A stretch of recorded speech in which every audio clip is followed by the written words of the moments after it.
Hello again, Lothar here. This video is basically a second one of like tips, tricks and recollections. I hope you find them useful as the hike season comes much closer. It's probably about a week away now, so let's kick off.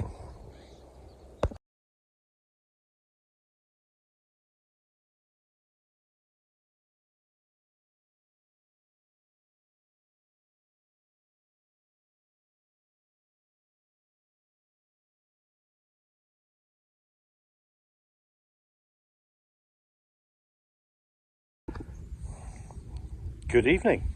It is the weekend before Memorial Day and I finally managed to get my work sorted, or basically my paperwork sorted for things going on in the UK and the US that allow me to start. Now I don't know how long I can go for before the phone rings, but I will try and keep going and see how far I get. But I've never hiked this late in the season before, so this is going to be a different style of hiking, more night and very early, very late hiking.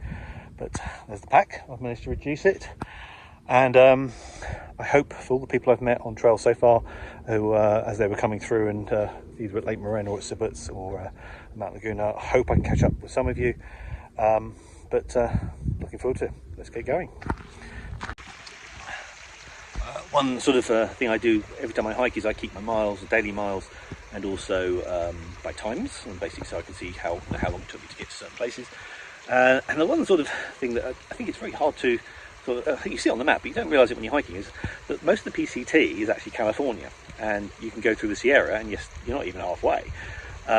So just keep in mind, certainly on the time-wise, I mean, I was looking at the stats of mine, so I tend, when I'm hiking, on average, this is time, not mileage, 67% of my time in California, 14.6 in Oregon, and 18.4 in Washington. So it's a huge difference in time in North California. Just keep that in mind. One of the early things you want to put on your hiking sort of schedule is Mount Laguna. There is a Mount Laguna recreation area. There's the miles between these 2 points.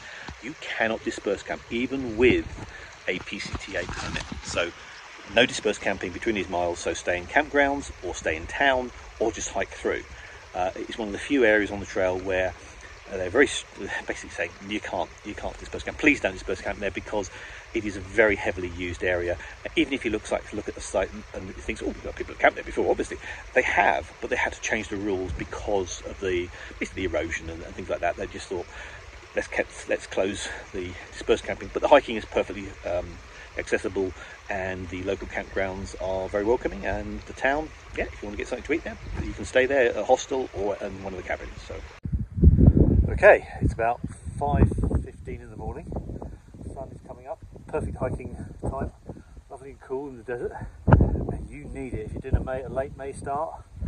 This is hard. So you normally start in mid to late April, but I'm just going to do a video pointing back to where we've come from.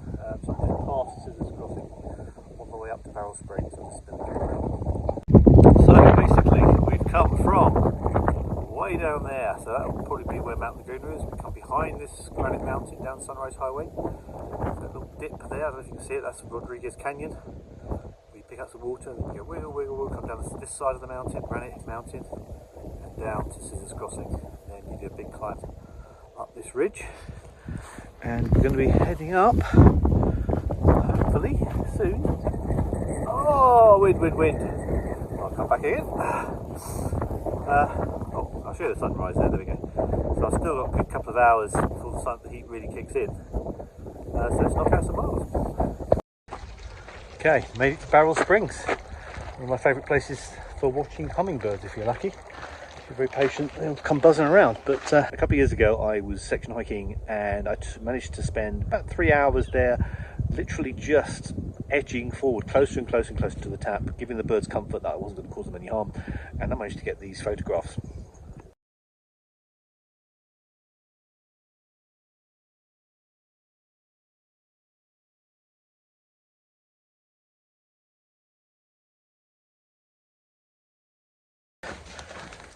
Now I was confused about not so much knowing when you're hydrated or not, so I've been drinking loads this morning, but I've just, should we say, been to the toilet, and I've realised the colour of my urine is deep brown, so that even though I feel okay and I've been drinking loads. My body's telling me, crikey, something's not quite right. It was very dark brown, so I'm going to definitely fill up on hydration. Hello there. Right, water sources. So every time I come up to a water source, obviously I've hopefully planned I've carried enough water to get me here without running out.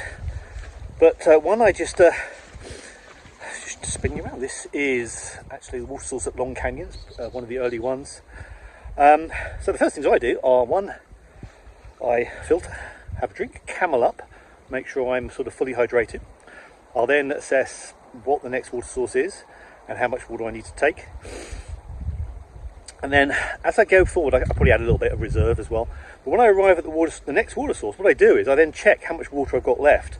And just over the next few stops, assessing, right, I am carrying just enough water and some reserve. I'm not carrying too much, so I'm not arriving at a water source, maybe carrying 2 or 3 litres and thinking, what the hell am I doing?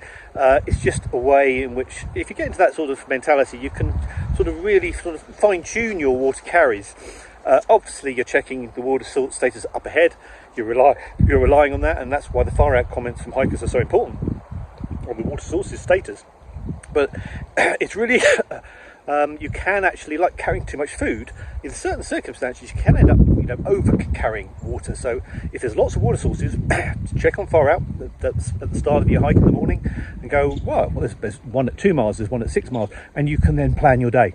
Okay, this is probably one of my favourite views early on.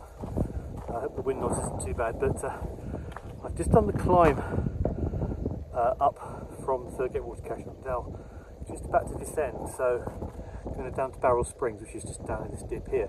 But what you can see in the distance is this open plain. You can see very carefully there's a pile of rocks in the middle. Which one's in the middle? That is Eagle Rock, which I'm looking forward to seeing again.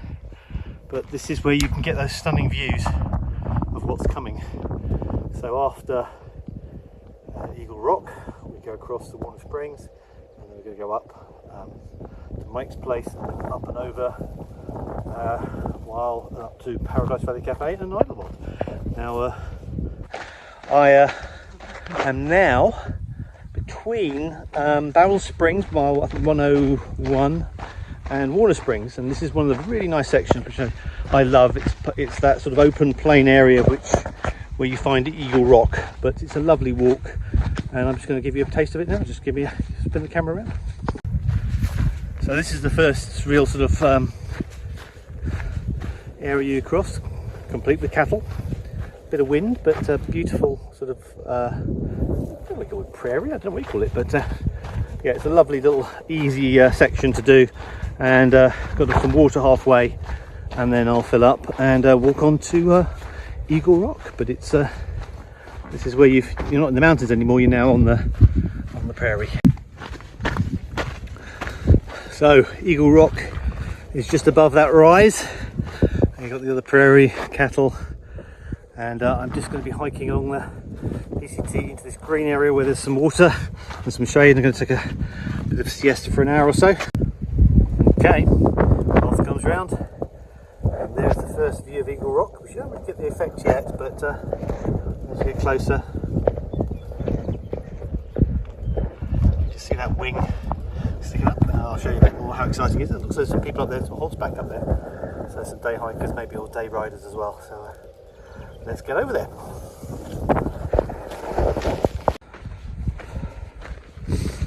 This is Eagle Rock.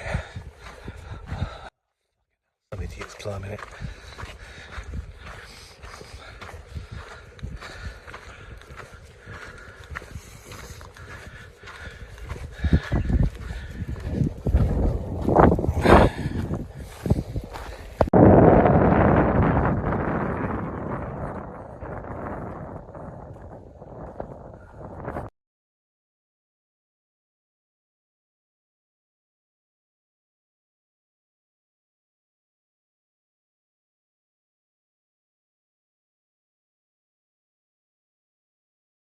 So you're going to see the Milky Way possibly for the first time if you live in cities. You're going to see so many stars, and if you leave your camera out maybe for a long exposure, it's worth just checking out on your camera phone how to maybe do a slightly long exposure or a night exposure, because the astronomy opportunity for photographs is amazing. So yeah, check it how you just it's worth checking on your phone how you do that, so you can set it up, lean it against a rock or something, point it to the sky and do a long exposure. And modern phones can do that. You just make sure you know how to do it. Last few years we've been treated to comets, so here's some examples. And also in previous years when I was section hiking, there was even transits. I think it was transit of Venus and the transit of Mercury. I got one of them. Had to use a special filter for this, but again, it just shows the broad range of opportunities you have if you're into that sort of thing.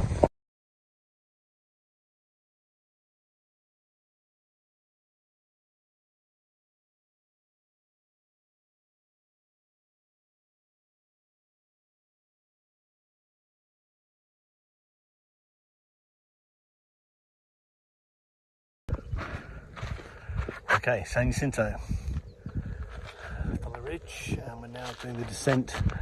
Long descent. Ooh. Lots of windings all the way down to the desert floor. There we go.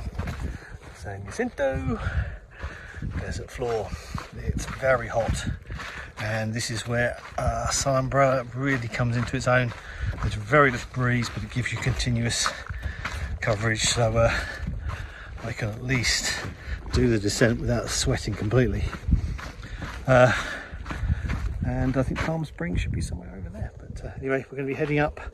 To the left here will be Whitewater Preserve, but we've got to get down to I-10 first, across the desert, which is a very hot couple of miles, and then head up to Big Bear via Mission Creek. So anyway, the views are spectacular. Wow. Next topic, how to put this, how you smell. Right, you're gonna get basically very smelly, very sweaty. Your, let's just say your hygiene might suffer a little bit on trail, and you realise you don't normally, when you're hiking, you don't actually recognise it, but when you get into a car, don't be surprised if the drivers open their windows just a tad, just to let some fresh air in. Now I do fast times, so I don't necessarily always take a shower whenever I stop, and that was brought home to me this last season when I stopped at Sonora Pass and I went down to Kelly Meadows North, and I had a meal. I was looking to get in and out, and I sat down, and you could see all these hikers who'd obviously were staying overnight. They'd had a shower, they looked clean, and even they were turning their nose up at me. So fellow hikers were telling me I was not only smelling like a hiker, I was just smelling like a bad hiker. So yeah, keep that in mind. And it's quite funny when you see day hikers or section hikers.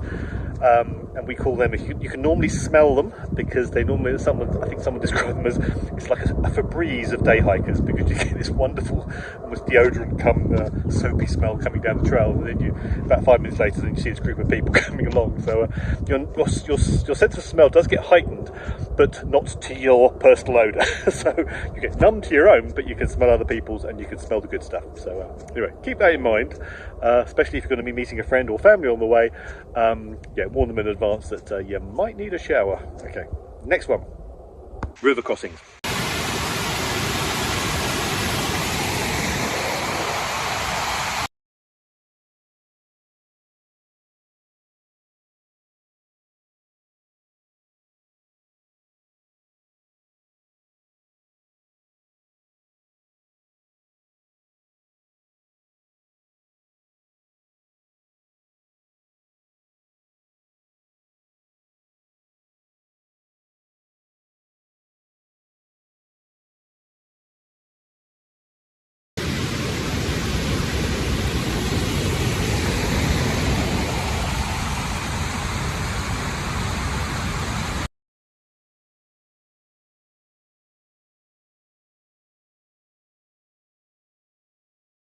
Just keep your shoes on. Use your trail runners. Don't have waterproof shoes. Get wet, go in. It protects your feet from the rocks or whatever debris underneath. If you're going to stop and start and take your socks off every river crossing, you'll do that for the first few, and then eventually you'll go, oh, for goodness sake, and then you just plough through. Just do it. If you want water shoes or river crossing shoes and camp shoes, that's fine. I tend to use lock laces on my trail runners, and what that allows me to do is very quickly adjust to a loose fit for camp or a tight fit for hiking. And I can adjust it anytime in between, depending on how I feel. So my shoes, I fully expect the fact that they will dry quickly because they're trail runners and they're not waterproof, so they'll dry quicker. You take the insoles out and let my socks dry as well. But the idea of having camp shoes or wet shoes, personally for me, I don't bother. I just use my lock laces, adjust them accordingly with my trail runners. Good morning. I'm now, I think it's day 14, I need to check, but I'm now just coming into Cajon Junction. So this is that long descent. I think you'll see videos where long winding paths and it's beautiful. You look down into those canyons down there. So Cajon Junction's down there. You can see maybe see some of the trains in the distance. But making good time. Did a 28 and a 32 consecutively through extreme heat. Feeling pretty good, so I'm definitely going to spend some time at McDonald's. Got to work out how to do Cajon Junction up to Wrightwood, because that is a notoriously very hot section, and I probably mistimed it. I normally try and stay at the hotel and leave Cajon Junction very, very early in the morning, and I've missed that opportunity. So yeah, I'm not quite sure. I might siesta at the water cache and then head up in the late afternoon, or sorry, mid-afternoon. Right, I'm just going to spin the camera around so you can see some of this beautiful approach into Cajon Junction. Some people did this last night, which I think is a bit of a shame. I know they're trying to beat the heat, but they kind of missed some of the beautiful views as well. So I'll just try and show you some of them in a minute. Sunrise into Cajon Junction. And this is the lovely winding sections of trail. And as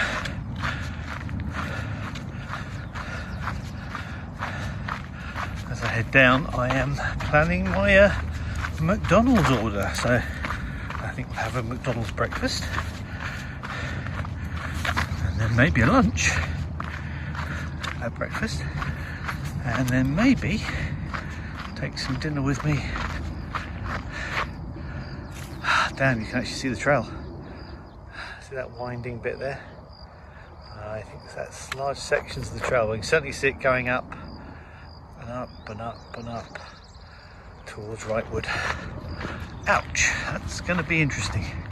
And hey, that's the PCT. And this is probably one of my favourite sections, doing it either late in the day or first thing in the morning, because you just get some beautiful shadowy views. Let's look back. And oh, there's one of those big trains chugging up Cajon Junction, up the grade. Major thoroughfare, both for traffic and for trains. Right, nice friendly rattlesnake gave me a gentle warning rattle, and now he's off on his way.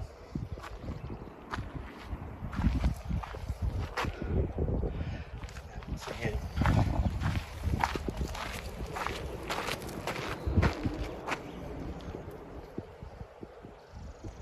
Well, one of the things I keep in my bum bag or funny pack is a tiny tub of Body Glide. Now that is that sort of lubricant type stuff that you can buy in like a roll-on deodorant type stick, and I just take a little knife and cut a sort of small slice out of that, and then massage that into a small little tub that is resealable, and I keep that in my fanny pack all through the hike, because I get chafing, certainly in the desert, but you can get it at any time, depending on, you know, if you're packed riding high or something, and your shorts or your underwear is rubbing, you know, in a different way that day or something. And I do remember a funny experience where I had a gentleman, I can't remember his trail name now, but we met just before a place called Burney, and he walked up and he just very clearly was walking very carefully because he had chafing, and I think there was no verbal communication. I just kind of went, and I pulled out this little tub, and we had a lovely exchange, and it was a lovely friendly chat when we got down to Burney. But it's just, yeah, it kind of saved the day, just a tiny bit of lubricant at that moment. You know, it's beyond the Sierra, so you probably think you're well beyond chafing, but nope, it can hit you at any time. So keeping a little tub of that, or a tiny little lube stick like that, can really save the day. Something you might see in this, well, you will see in the Sierra and at certain campgrounds, are bear boxes. Now these are just basically lockable metal containers which allows hikers and campers to put their food in overnight to basically, so bears can't get at it. It's not a replacement for your bear can, so it's more for day campers, but you're encouraged to put your food in those bear cans and bear canisters overnight, obviously if you're in the campgrounds, because the rangers put them there because they have bear activity. The advice I would say is be careful in certain areas if those bear boxes are also used to give trail magic, because there have been a couple of unfortunate reports where people have left gear in there. Say for example they're maybe putting gear in to maybe overnight, or they're in a campground where they're going into town, but they leave the stuff in the bear box, the bear canister, sorry, and someone's actually come along and taken stuff. Now, unless it's obviously very clearly marked, it's quite possible people might think, oh, there's someone's dropped stuff in there. So now I've seen stuff in there where you see stuff lying around. I've seen battery bank left in there, and the thing is, I wasn't sure if that was left trail magic, or was that someone leaving there. And then there's a bag of food, but that wasn't. Was that a hiker dropping food, or that doesn't look like trail magic? If you put gear in boxes like that, just make it clear to any hiker that it's not trail magic, or don't leave an isolated object lying around which could be interpreted that you dropped it in a hiking box. It sounds obvious, but I could also see how it could confuse somebody. If someone comes in and sees a spare battery bank and there's no marking or nothing about it, they might think, oh, someone's hiker's dropped it, and they might think, oh, I've got a spare battery bank. Keep that in mind. Okay, camping etiquette, I forgot about that. Remember, hike at midnight. Don't be too tempted to stay awake or keep people awake after 9 o'clock. It is a situation where certainly if you're going to be camping in groups or around other hikers, there are people going to be on different schedules to you, and some might want to just had an exhausting day, and they don't want to hear you shouting and yelling at 9, 10, 11 o'clock at night, or playing guitars late into the night. Please respect the hike at midnight if you're in a group. Also, don't set your alarms early unless all the people in audible range are on the same timetable you are and happy to hear that alarm call. I do remember my first through hike, someone decided to camp next to me in a camp area where it was just me and them. I was already in my tent, I was cooking away, and at 3 a.m. his alarm went, and he could have camped 20 yards, 50 yards, 100 yards away. He chose to camp 3 meters away from my tent. I let him know I wasn't too happy, but anyway, please don't do that unless obviously you're in a group. If you want an early night, go and camp a little bit further away so you don't disturb people, and let them get a good night's sleep. Another minor thing about post offices, I forgot to mention this, is if you're sending parcels to post offices and they say they're open Saturdays, just double check that means it's the full counter service is open, because sometimes some post offices will open to just to do pickups. So that's basically a hatch. You walk into the post office and there's a hatch, and they will hand over parcels through this hatch, but you will not have the full counter service. So be careful of that one. That caught me out once, because you can't bounce in that situation because they don't go to the counter. The counter service is only pickup. On certain post offices on Saturdays and on other days. Just double check. Every post office is different or has specific local times. Keep that in mind. That's one thing you could be caught out on, if you plan to bounce a lot. Keep that in mind. One thing I'm commonly asked is REI and membership. Now, REI is a great store for general gear. Not necessarily ultralight stuff, but just general sort of hiking spares and things like that. I use it a lot. I became a member when I first came to America. This is 30 years ago. I remember exactly. I've had the card for so long. You pay a fee, and it's a lifetime membership, and you get discounts and you get dividends. Is it worth it? Absolutely. You're going to people say, oh, we've got staff issues. You're a hiker. You're on a budget. Yeah, I'm sure there are issues like that are perfectly supportable, but from a general hiking point of view, for the lifetime membership you can get and all the savings you can get, an REI membership is really good. I have no benefits in it other than the fact that I've benefited greatly from being a member. Okay, so if you're worrying about, oh, should I spend the money, you can actually, on the membership, you can recoup that with one pair of shoes on a the July sales, and you're going to have other sales and membership benefits whilst you're hiking, and that membership is for the rest of your life. So every time you come back to America, you show the card, you've already paid for the membership, and you're dealing with that literally for the rest of your life. It's really good. Good morning. Worked out is actually day 19 now. So I'm one day for Hiker Town. So I'm averaging, I think, 27 a day. I'm actually going to try and camp just before Hiker Town. I don't actually like camping in Hiker Town, but I'm going to use their facilities during the day and then hike out tomorrow mid-afternoon and do the night hikes with the Mojave. But so far things are going well.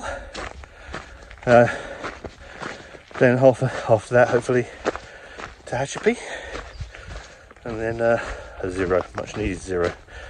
But schedule wise, I've done much better than I thought I would, but I had to switch up my hiking in a big way. Oh, dodging Poodle Dog Bush. Ooh. Oh, directly on trail, not good. But yeah, things are going well. Speak to you soon. And here we are, the Poodle Dog Bush fields. This is where you walk very carefully. Poodle Dog Bush to the left, Poodle Dog Bush to the right. Whatever you do, don't trip over, Pete. Good grief. This is not the place to be. Definitely not the place to be. Okay, let's talk about hike socks now. Obviously you're going to hear about Darn Toughs. They are, I think, probably the most popular brand on trail because they have a lifetime warranty. So basically, as you're hiking, and if you get holes in them, you can send them back and get a free replacement. Now, the sending back is a bit awkward on trail, and that's been recognised by some retailers who actually will honour the replacement guarantee. Now, the places that I'm aware of that have done it in the past, and I hope they do it again this year, is Wrightwood, the gear store in Wrightwood. Replaces Darn Tough socks. Basically asks you to put them in a brown paper bag. Ideally wash them or at least rinse them before you give them in, and that goes for any retailer who's going to take these in. And they gave me a free choice to have another set of Darn Toughs. Another store that does that is, well, certainly last year, and I hope they do continue, is the gear store in Burnley. That's more of a general gear store. That was very good. And the other one is Etna, another place where they replace them. And also I forgot Mount Shasta as well. I think they will do, the gear store in Mount Shasta will do one pair per hiker, I think. It is an onerous thing for them to do, but it's a great facility and it recognises the needs of hikers. I don't have a lot of patience with the retailers that say, oh, you know, if you bought them from us and you return them to us, then we replace them. You're thinking, yeah, okay, but you're 200 miles, 400 miles up the trail. That's pretty useless, really. But hey, it makes them feel good. Makes you realise how understanding they are to hikers, or how little understanding they are to hikers. Other things, when it comes to washing your socks, you will be amazed that if you rinse your socks in the desert, you'll be amazed that basically half the desert comes out. Now, the word of warning, the reason I'm saying that is because when you'll make this mistake once and then you'll never do it again, is if you put your socks straight into your laundromat with all your general wash, basically all your clothes come out dirty because of all the rubbish and dust that come out of your socks.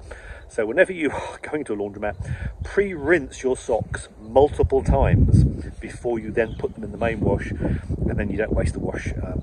It's amazing how much debris and dirt can hang into your socks even after multiple rinses. So try and do that before you go to the laundromat.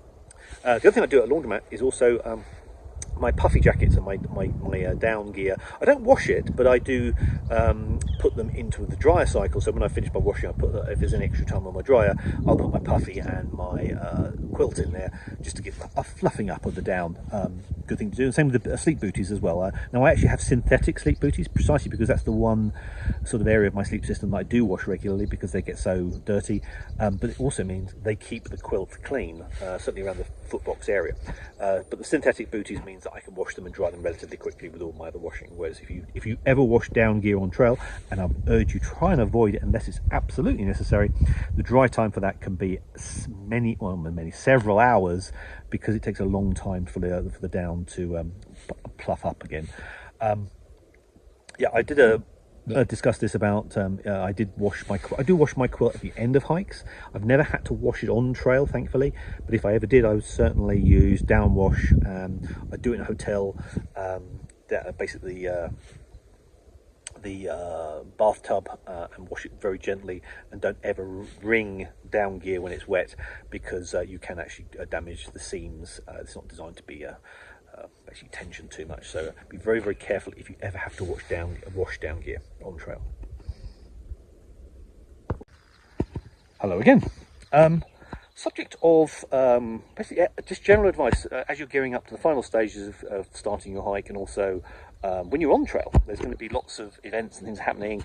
Maybe there's advice around river crossings, or should you have snow gear or not snow gear.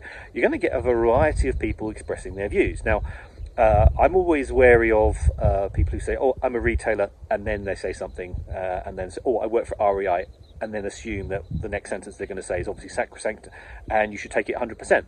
Just be careful. Obviously, like I say, listen to lots of advice. Listen to me. I would say also listen to other people as well, and make your own decision. I'm always wary of people who say, who actually use it as a qualifying statement to say, "Listen to me, I work for REI." So unless they're actually a qualified expert, I just wouldn't necessarily get a second opinion. And also, retailers, be careful if they're advising you on gear and spend and resupply. They do have a vested interest if you're obviously buying from them, so just keep that in mind. The one example of advice that I personally I still come back to is when this lady was saying to me that I couldn't possibly use a sun umbrella. It's impossible, absolutely not possible to use in the desert.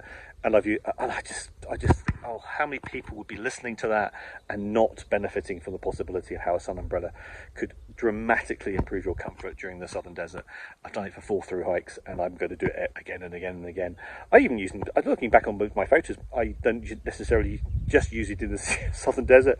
I was using it in the Sierra last year, and in Oregon, and in parts of Washington where it's a hot day, it's a peak of the summer, and I'm going to do a climb. I'd rather be under shade, sun umbrella. Oh, the other thing I was say is bridge crossing. So if the bridge is down or something, there's a river crossing, there is lots of speculation about, it's easy to do, or someone will say, oh no, it's very, very hard to do. This is where you really, really need to sort of take a range of views. Also listen to the PCTA recommendations and the ranger recommendations, because certainly around the last year when the bridge was out in the Sierra, some people were trying the river crossings against the rangers' initial advice. Some were doing what they call the Andrew Skirker up and over, and some were doing the Bishop's Pass bypass. You've got to take obviously you've got to have an appetite for the risk. For you personally, it's going to be different for everybody. But obviously, there's certain situations where you really need to listen to more than a few people, more than just one person's view. Right, I showed some examples of hiking in the Sierra. Now, obviously, bear in mind that when you are at altitude, you are going to be burning lots of calories. So obviously, make sure you're carrying enough food and you're staying hydrated. Primarily because you are susceptible, or potentially susceptible, to altitude sickness. Now, it can hit anyone at any time. I've personally never suffered from it, but I have hiked with someone who did, and we just basically made the decision straight away to come down. This was when I was hiking in Europe, and it was someone who's super fit generally, and it could be a mixture of slight dehydration, or I don't know, may not be 100%. As soon as you start getting the basic symptoms of altitude sickness, the general advice is just descend, get down. And I will try and post a link to basically one item, basically a site which shows you recognising altitude sickness.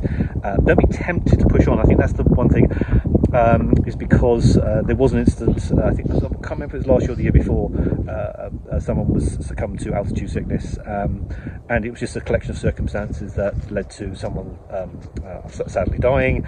It hopefully just help raise awareness of it, and not to push on and continue up if you get the early symptoms. And also maybe if you're around someone who's exhibiting those symptoms, maybe remind them, maybe don't take necessarily the kit and offer things to carry for them and continue up, obviously just maybe counsel them to see if you can get them to go down, and maybe hopefully you can go down with them. Okay, the other thing about the Sierra is you are going to come out of the Sierra, Mount Sonora Pass or a bit further beyond, altitude acclimatized, hopefully. You're going to be super fit. You're probably going to be the fittest you've ever been in your life. You've been at anywhere between 10 and 13,000 feet for sustained periods, exerting yourself. You're going to be bombing it. As soon as you hit Northern California and Oregon and Washington, the idea of doing 30s and 35s will be, yeah, easy. You will be surprised how fit you will be. So keep that in mind. And it is really, I don't know, just enjoy it, because you come out and you're on a high. You normally are on a high after the Sierra, so keep that in mind and enjoy it. Right, snow and ice skills.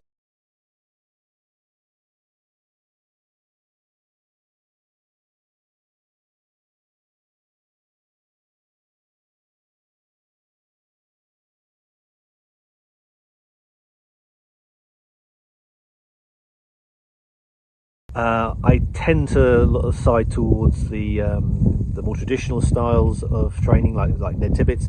He does lots of videos. It is one of those situations where if you talk too much about snow and ice and safety and things like that, you might be sort of, oh, you're scaremongering, or overselling.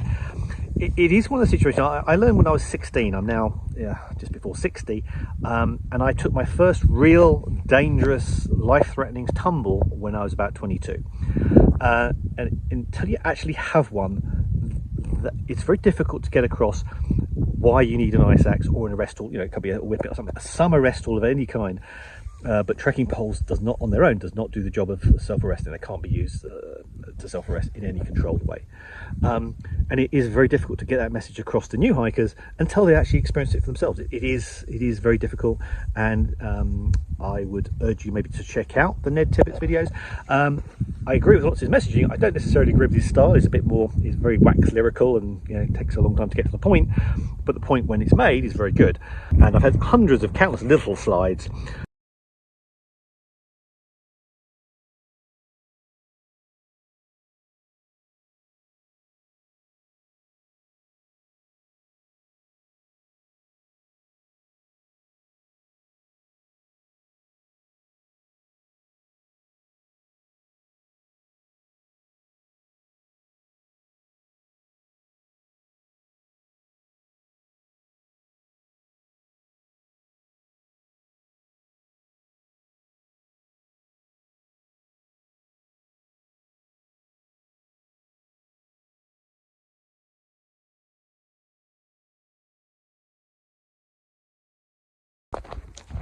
Good morning.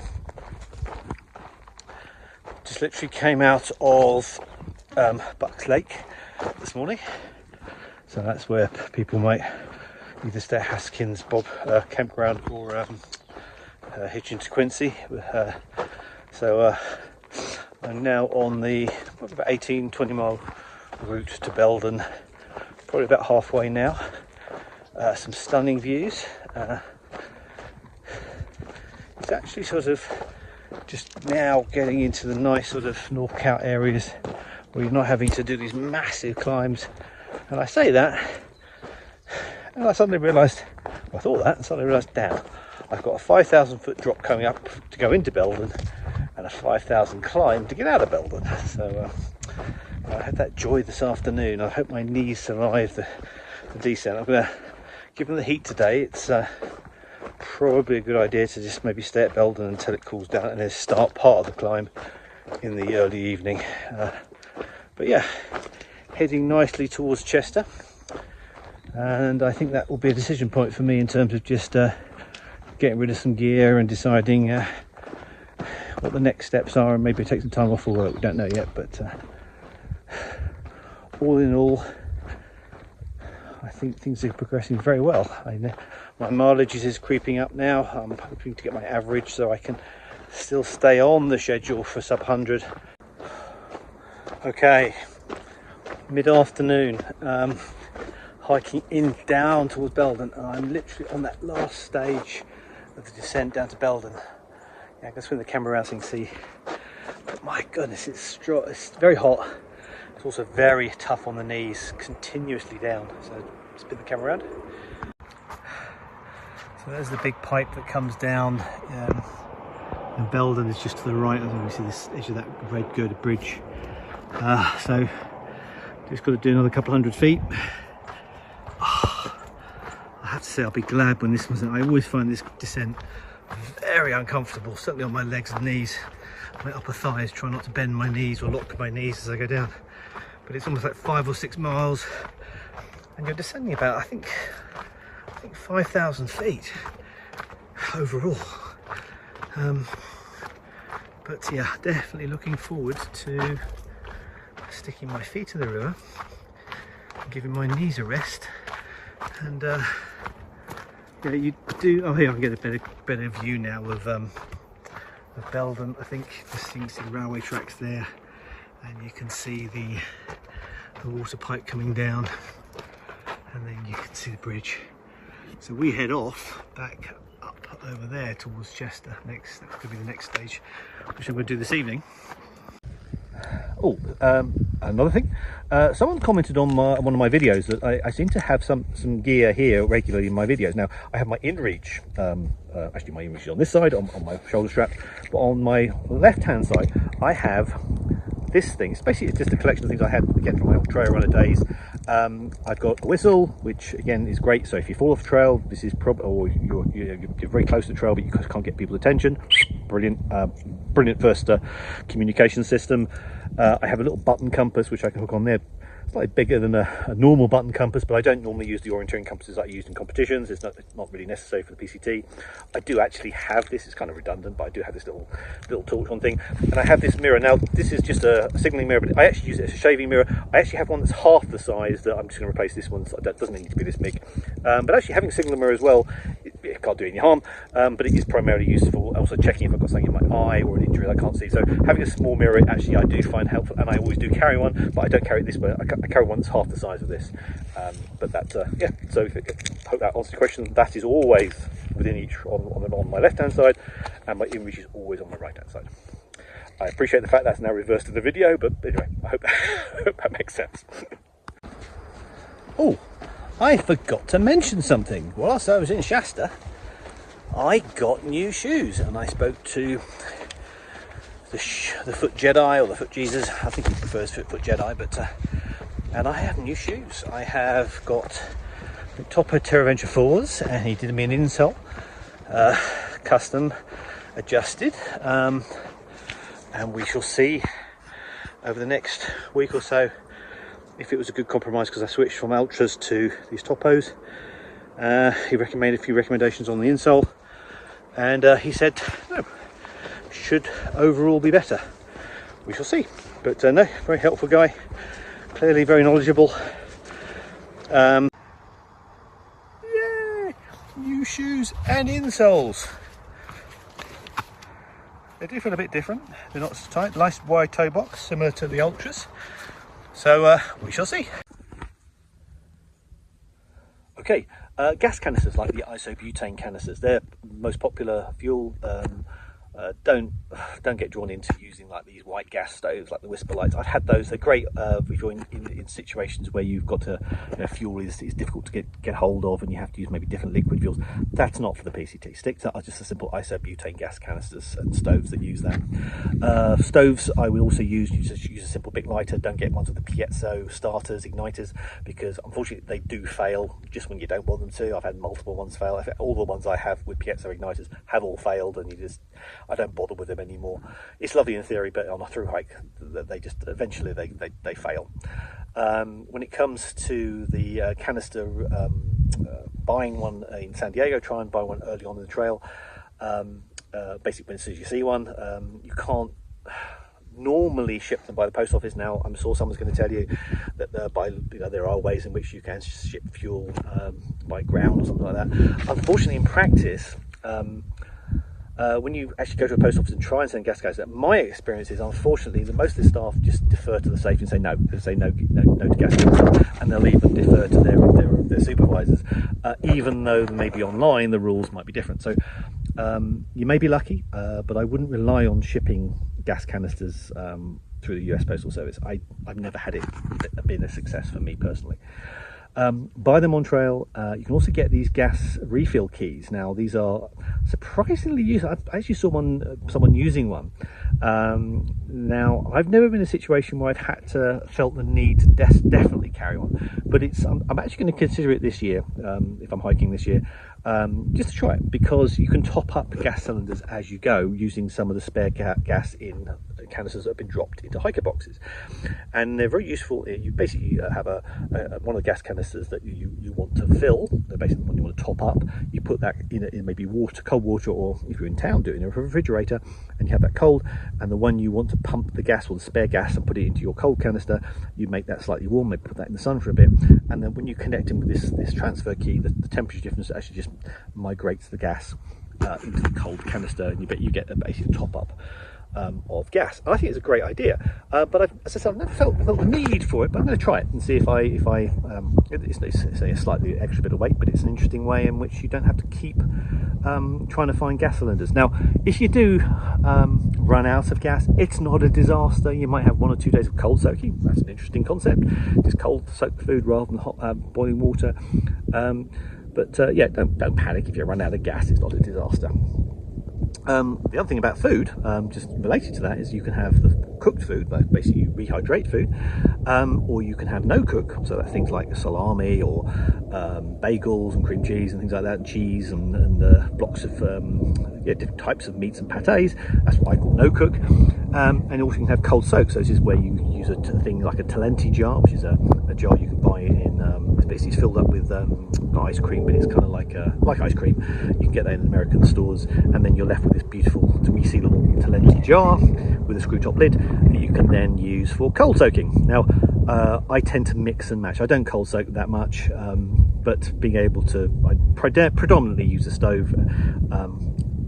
Use an isopropane, I use a Pocket Rocket 2 from MSR, but there are even lighter brands of stoves that do the job just as well. Yeah, it's if you want to mix it up, so sometimes I will cold soak, sometimes I might just go predominantly use no cook food and leave my stove in my bounce box. But yeah, mix and match. I think I find it very hard to cold soak all the way. I think that's miserable, but again, I know people who do it, so find what works for you. But that's 3. You've got cook, no cook, and cold soak. Mix it up. Good morning. Just left Hart's Pass. Had a ride up from Lion's Den with Meander in his Sprinter van. Thank you for that. So this is almost 8 o'clock in the morning now. Just left Hart's Pass, heading down towards the border, deciding whether or not to just go for it today or just get close and then go in and do it first thing tomorrow morning. We'll see. Bit sad it's going to be the last couple of days, and to top it all, we've got a nice storm coming, so hopefully get all the hard bits done before we have to endure the rain. Right, while I've always hiked northbound, I don't. My knowledge of southbound issues are very limited. But one thing I should mention is that if you are a southbound starter and you've got up to Hart's Pass and you're worried about how do you get to the Canadian border, having a permit, how do you do that without breaching permits, because your start date is on a specific date, then what you've got to know is that at Hart's Pass there's a ranger station, and just after Hart's Pass, further up the trail, is a self-permitting board.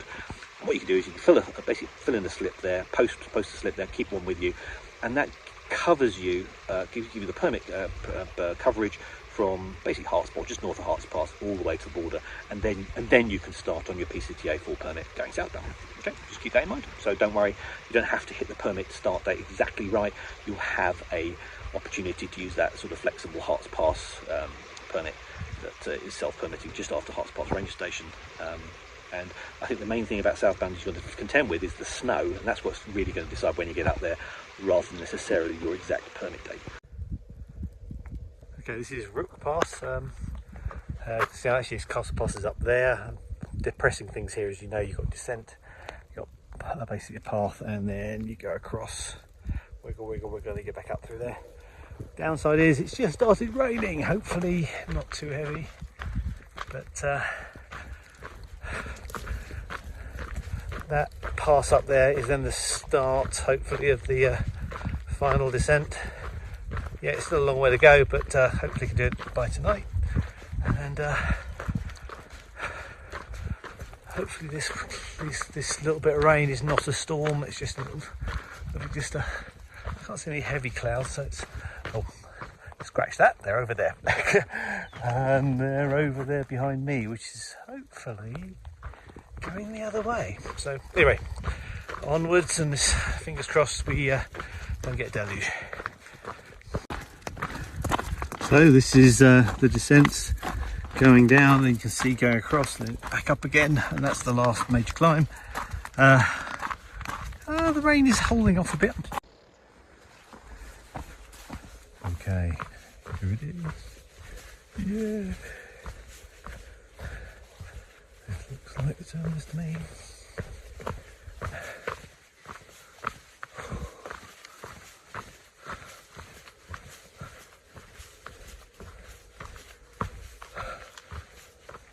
Landing park at 8 hearts past 33. Let's get a better picture. Welcome to it.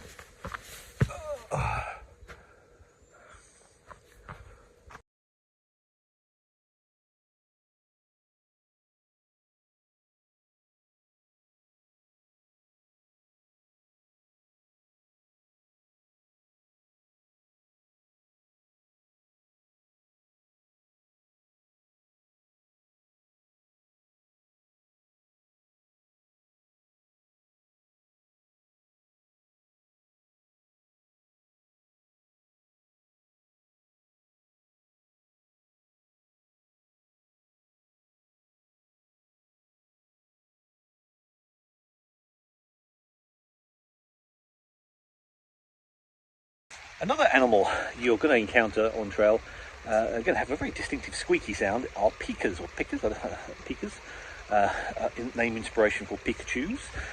Very cute furry animals, and this one I met just under 13,000 feet on the way up to Forester Pass. So they're pretty much, they range over quite a high altitude, so take a look.